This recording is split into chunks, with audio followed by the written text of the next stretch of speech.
तुम लोगों को लग रहा था कि मैं तुमसे डरता हूं ना, क्योंकि मैं चुप था। बिल्कुल नहीं, समझा ना?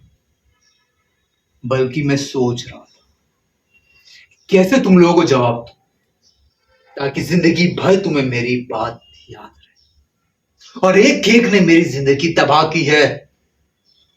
सबने खेला मेरे साथ और मेरी मासूमियत को तुम लोगों ने कुचला है अपने पैरों तले। सब याद है मुझे, और मैं अब कुछ नहीं सुनूंगा। सुनूंगा तो तुम सबकी मैं चीखें। तुम लोगों को कोई नहीं बचा सकता मुझसे, कोई नहीं। जिस तरह से तुम लोग मेरी चीखें सुन रहे थे ना, उसी तरह मैं तुम्हारी चीखें सुनना चाहता हूं, और ये मैं सुन के रहूंगा। बहुत सही है तुम्हारी बातें, कोई नहीं बचा सकता मुझसे।